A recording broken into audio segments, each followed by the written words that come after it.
Hello and welcome. I'm Ian Beaumont with another edition of the program that brings you life, the universe, and other strangeness. This is the Viewpoint Podcast, and it starts now.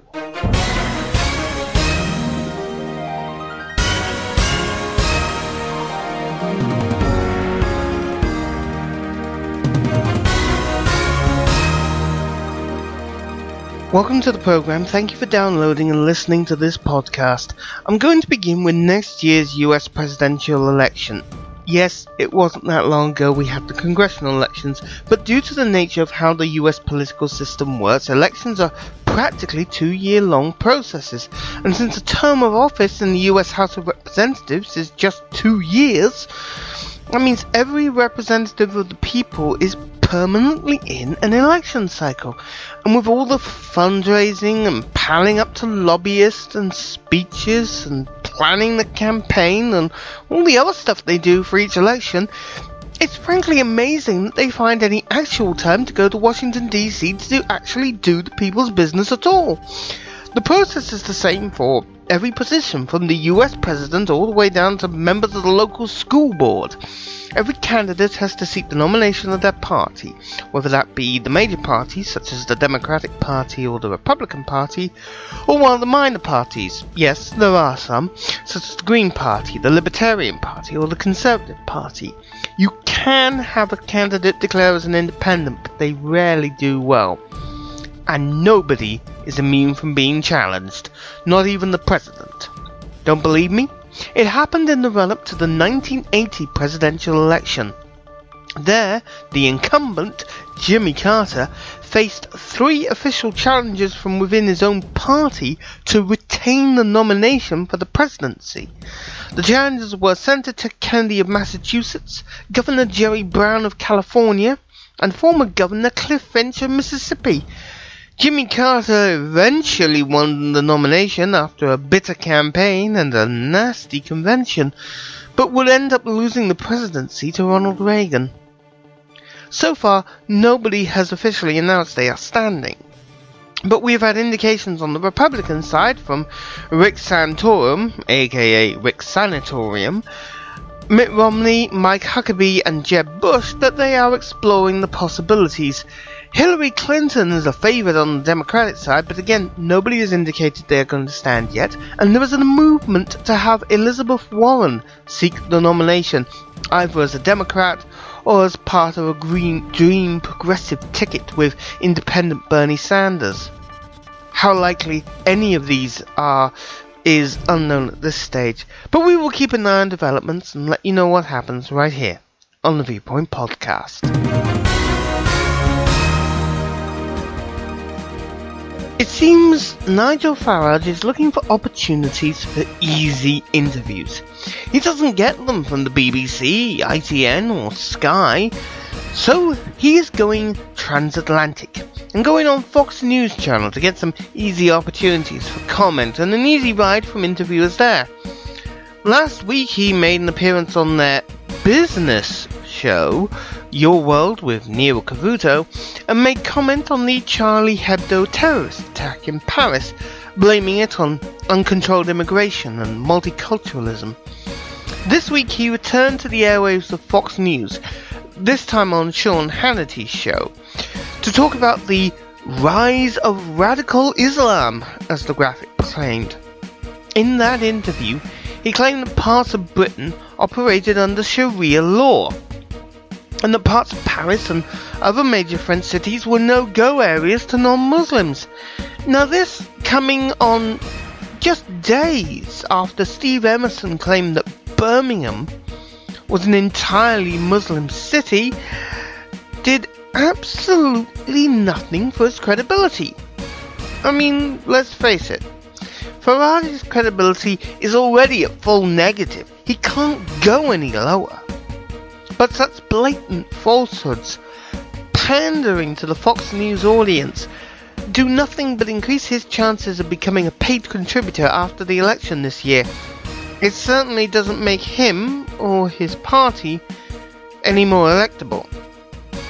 If he wants to be credible to the British public, appearing on Fox News a channel that can be viewed in this country, but only on Sky, and currently only watched by around about a couple of 100,000 people or so in the UK during the course of a week.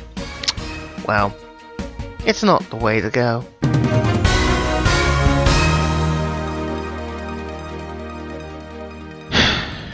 Sometimes politicians make it so easy for me. Chris Christie is currently governor of New Jersey and may be considering a presidential run this year. But if he's going to make gaffes like this one, he's not going to last long. He has a regular monthly show on local radio in New Jersey, and this week he complained about the local New Jersey media, who had been excluded from an event that national media had been present at, and the local media didn't like it. He asked about the local media, "Could you find a group of more self-consumed people?" Actually, Governor Christie, yes, I can. They're called Republican politicians, like yourself. You're complaining about local media whilst broadcasting on a member of the local media. I'd say that's very self-consumed. Governor Christie wins this week's Fool's Gold Award in the Idiot Brigade Awards. We're running out of time, so a few brief points to finish on. Facebook are presenting warnings on the front of videos that contain violent imagery, making them the only videos that don't autoplay. Well, apart from having all videos not autoplay automatically, there should also be a warning on videos that will actively reduce your IQ by a few points. A Bitcoin entrepreneur who renounced his US citizenship to avoid paying taxes is now unable to re-enter the US because he doesn't have enough ties to his new home country of St. Kitts and Nevis. Tragic irony or poetic justice? You tell me. Ireland's Director of Public Prosecutions is to appeal the 4-year sentence with the last 2 years suspended, handed down to a County Donegal man found guilty of dangerous driving, causing the deaths of 8 people. I should think so too. That sentence is a travesty, of a sham, of a mockery. Human life should not be so poorly valued. We said farewell this week to the following individuals: Brian Clemens, screenwriter and producer, 83. Anita Ekberg, actress, 83. Trevor Ward Davis, Dozy from Dave D. Dozy B. McIntitch, 70. And Sir Jack Hayward, president of Wolverhampton Wanderers Football Club, 91. And one more thing.